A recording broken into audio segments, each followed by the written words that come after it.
de toutes ces probabilités doit être égal à 1. Vérifions-le. Vérifions que si on fait la somme de ces probabilités, on trouve 1, c'est-à-dire qu'on a pris finalement tout l'ensemble univers qui est ici. Alors faisons la somme de ces probabilités. Là nous avons AX plus, développons ici, ça fait plus X moins AX. Développons ici, plus B moins BX. Et là, ça fait plus 1 fois 1 moins B moins X plus BX. Simplifions.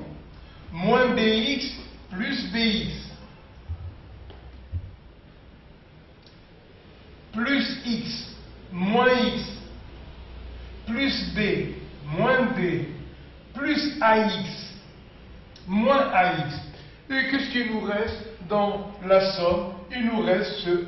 Et voilà. Donc, la somme des probabilités de toutes les sorties, ça s'appelle une issue. Chaque chemin donne un résultat final qu'on appelle une issue. Voilà.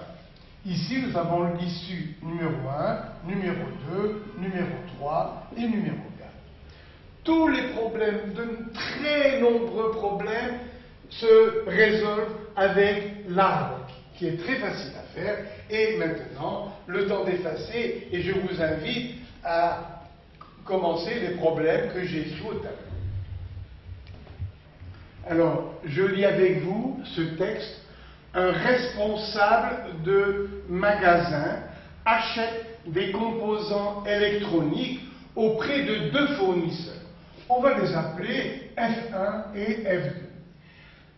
Le responsable du magasin achète pour lui, pour son magasin, 25% des composants chez le fournisseur F1 et 75% chez F2. Alors, voilà. Donc ici, probabilité pour qu'un composant soit acheté chez F1, c'est 25%. Ça fait 0,25. Donc, vous voyez, on nous a donné même ce 75% en trop, puisqu'il y a ici 0,25, 25%, là j'aurai, vous voyez, 0,75, puisqu'il achète auprès de 2 fournisseurs qui sont F1 et F2. Donc là, le composant qui est acheté chez F2 se réalise avec une probabilité égale à 0,75. Mais ces fournisseurs peuvent vendre certains composants qui ne marchent pas, qui sont, on dit, défectueux. Alors, on nous dit comment s'en sortir. La proportion des composants défectueux, ça veut dire qu'ils ne marchent pas, est de 3% chez F1. Alors, défectueux, 3%, ça fait 0,03. Donc, ceux qui ne sont pas défectueux, eh bien, c'est la différence avec 1. 1 moins 0,03, c'est-à-dire 0,97. Et de la part du fournisseur F2, il y a 2% de défectueux. Donc, voilà, défectueux et pas défectueux. Combien? 2%, ça fait 0,02. De défectueux, 2%. Donc, combien marchent bien? Eh bien, on va compléter à 1, ça fait 0,98. Et, vous savez, on a pratiquement fini l'exercice. Pourquoi? Parce qu'on va déterminer les probabilités d'avoir chacune de ces issues. Alors, pour l'issue 1, quelle est la probabilité? Ça fait P de F1 et D. F1 et D. Ça veut dire probabilité pour que le composant vienne du fournisseur F1 et qu'il soit défectueux. Quelle est cette probabilité? C'est ce produit. Ça fait 0,25 que multiplie 0,03. C'est-à-dire 75 avec 4 nombres après la virgule. Et voilà. Deuxième probabilité. P de F1 et D bar. Alors, F1 est pas défectueux. nous on fait le produit, ça fait 0,25 fois 0,97. Voilà, je ne suis pas une machine, je ne veux pas perdre du temps, voilà le résultat. Mais que veut dire P de F1 et D? Ça veut dire probabilité pour que le composant électronique acheté par le responsable du magasin vienne de F1 et qu'il est en bon état de marche. Il n'est pas défectueux. Issue numéro 3. Alors, probabilité pour que l'on ait des événements F2 et D. Alors, F2 et D. Ça veut dire probabilité pour que le composant électronique qui est acheté chez F2 soit défectueux. Alors, on va donc multiplier les probabilités indiquées par ces deux chemins. 0,75 fois 0,02. C'est-à-dire 2 fois 75, ça fait 150. Il y a 2 et 2, 4 nombres après la virgule. Donc voilà le résultat. Et enfin, l'issue, c'est-à-dire la sortie numéro 4, P2. F2 et des barres. F2 et des barres. Ça veut dire probabilité pour que le composant électronique acheté chez F2 ne soit pas défectueux. Alors, on multiplie les deux, ça fait 0,75 fois 0,98. Et puis, ça donne une certaine valeur. Bien sûr, vous me croyez sur parole, je vous l'ai démontré dans le cas général, si vous faites le total des probabilités de chaque issue, de ces 4 issues, vous allez trouver 1. Parole. Alors, qu'est-ce qu'on demande maintenant? Dessiner un arbre pondéré. Le voilà. Pondéré, ça veut dire muni de coefficients. Calculer P de D et de F1. Attention. A et B égale B et A. N'oubliez pas. Donc, ça veut dire F1 et D. Alors, le voilà, F1 et D. Bon, j'ai pu le calculer. Voilà la probabilité. C'est tout. Puis, démontrer que P, probabilité pour que le composant soit défectueux, voici sa valeur. Montrée. Alors, dans quel cas avons-nous D, sans la barre, D, défectueux? Eh bien, voilà ce cas, ici, et défectueux, et ici, voilà encore D, c'est-à-dire défectueux. Donc, le composant sera défectueux, ou bien s'il est pris chez F1, ou bien s'il est pris chez F2. Donc, voyez, montrons que ces deux événements sont incompatibles. Eh bien, regardez, voilà. Voici donc l'univers de tous les composants. Alors, voici le fournisseur F1 et le fournisseur F2. Eh bien, ou bien la pièce est achetée chez F1, ou bien elle est achetée chez F2. Donc, D, le composant défectueux, ou bien il sera seulement acheté chez F1, ou bien seulement acheté chez F2. Donc, ces deux événements sont incompatibles. Donc, à quoi est égal maintenant P de D? Eh bien, P de D, regardez, c'est la probabilité que le composant soit acheté chez F1, donc ça fait F1 est défectueux, puisqu'il s'agit de composants défectueux. Ou bien, il a été acheté chez F2, F2 de D.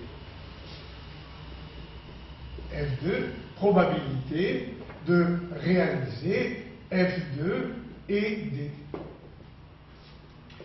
Et on va faire donc le total. Ça fait combien? Donc, probabilité pour que le composant électronique pris au hasard dans le lot, vous voyez, de tous les composants, eh bien, on fait le total. Ça fait 0, voilà, ça et ça. Je pense qu'on peut le faire ici. Ça fait 5, 7 et 5, 12, on retient 1 et 1, 2, le 0 et 0, ouais, regardez, ils sont gentils, ils nous avaient donné le résultat, on l'a retrouvé.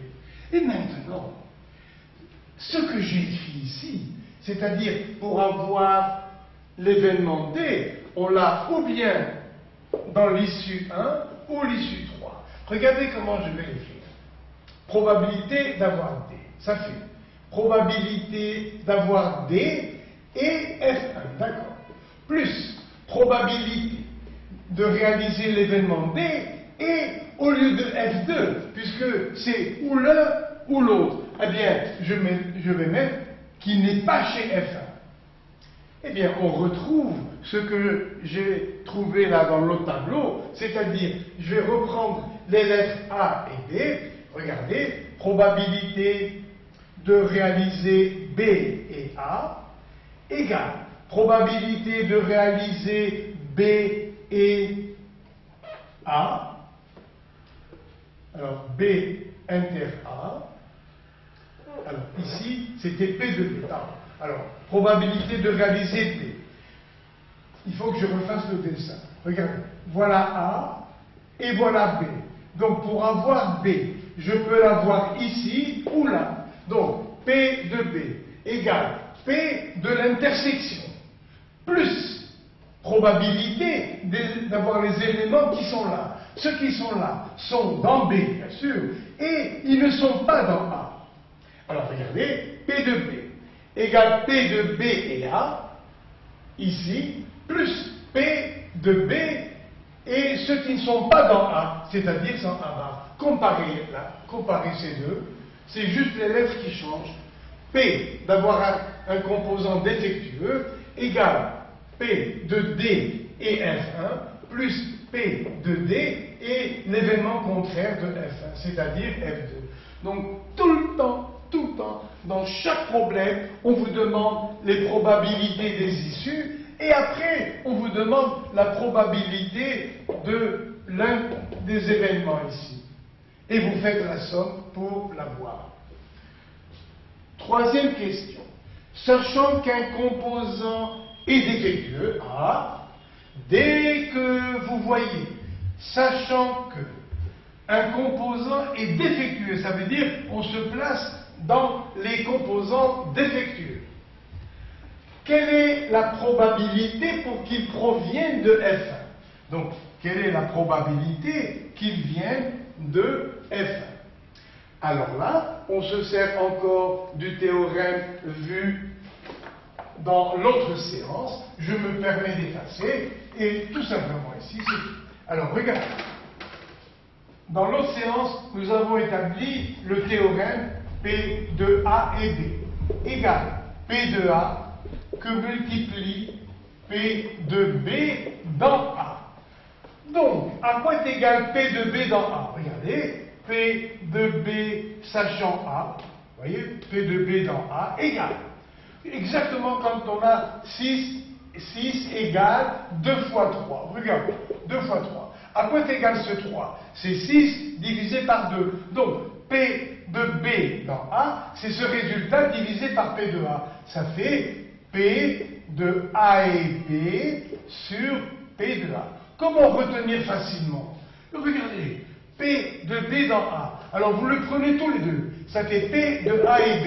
Et divisé par celui qui est déjà en bas, P de A. Si je change les lettres, voilà, il ne faut pas être esclave des lettres. Si on vous dit à quoi est égal P de J dans K, eh bien, ça fait P de J et K. Regardez, A et B, les deux. Donc ça fait P de K et J, ou J et K, divisé par P de K qui est en dessous, P de K. Changeons encore les lettres. P de E dans R. Allez, ça fait P de E et R. P de E et R, divisé par P de R qui est déjà en bas. P de R. Et voilà. Donc, bien sûr, pour le problème qui nous intéresse, on demande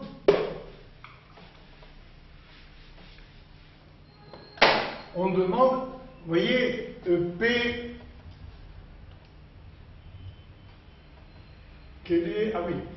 On sait que le composant est défectueux. Quelle est la probabilité pour qu'il vienne du fournisseur F2? Vous voyez, on sait qu'il s'agit d'un appareil défectueux. Donc on est dans l'ensemble des événements D qui regroupent tous les événements défectueux. Quelle est la probabilité qu'il vienne de F2? Alors, d'après ce qu'on a vu tout à l'heure, ça fait P de D et F2 divisé par P de D. Et comme on vient de nous faire calculer P de D, c'est-à-dire 0, 0, 225, je fais l'application numérique P de F2 sachant D égale P de D. On vient de le calculer, c'est 0, 0, 225. Et puis P de D et F2. Le voilà. Le voilà. Ça fait 0, 0, 150. Ça fait 0, 0, 150. Et vous faites l'opération. Ça fait P de F2 dans D. Multiplions par 10 000. Ça fait 150 sur 225. Et puis vous faites cette opération. On peut simplifier par 5. Ça fait 30. Divisons par 5. 45. Voilà. Divisons encore par 5, ça fait 6 sur 9, c'est-à-dire 2 tiers. Et voilà. Et vous allez voir, je suis heureux de vous faire également ce problème. Tous ces problèmes se ressemblent. Voilà, je pense que vous avez compris celui-là. L'autre lui ressemble comme des jumeaux. D'ailleurs, tous, il y en a 20, 30 qui sont faits sur mon manuel, qui se ressemblent, et tant mieux pour vous, parce que ça va vous donner une certaine pratique et une certaine aisance. Alors, faisons celui-là. Une entreprise peint des jouets. Elle utilise deux machines. M1, une machine 1 et machine 2. Voilà. La machine M1 peint un quart de la production des jouets. La machine M2 peint avec une probabilité. Non, j'ai oublié, j'ai sauté une phrase. Alors, M1 peint un quart des jouets, d'accord. Et vous pensez, donc la machine M2 va peindre les trois quarts. Après, M1 peint correctement un jouet avec une probabilité de 0,85. M2 peint avec une probabilité de 0,95. Allons-y, on est déjà capable de faire l'arbre pondéré. Lorsque la machine M1 fabrique, on appelle cet événement A1. C'est marqué ici. A1, c'est l'événement, le jouet est peint par la machine M1. Et lorsque c'est la machine M2, l'événement qui le peint, l'événement s'appelle A2. Voilà. Là, ça veut dire que la machine M1 a peint le jouet. Et là, c'est le contraire. C'est la machine M2. Puis, la peinture est soit correcte, soit n'est pas correcte. Elle présente des défauts. Bon. Alors, événement B, le jouet est peint correctement. B. Et voilà B bar, il n'est pas peint correctement. Une fois que la machine M2 a peint le jouet, eh bien, ou bien il a été peint correctement, ou bien il y a des défauts. Mettons les chiffres. La machine M1 peint un quart de la production. Ça fait 0,25. Et vous dites, la machine M2, donc, va peindre les trois quarts, c'est-à-dire 0,75. Et vous complétez à 1. Maintenant, correct ou pas correct pour la peinture? M1 peint correctement avec une probabilité de 0,85. M1 peint correctement avec la probabilité 0,85.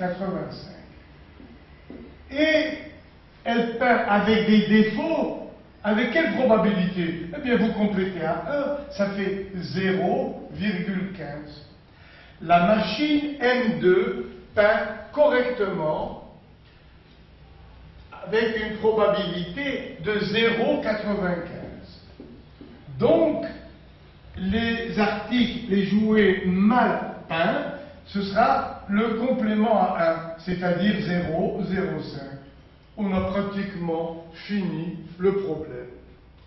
Dessinez l'arbre pondéré. Le voilà. Calculez P de A1 et B. Eh bien, on va les calculer tous. C'est tellement facile.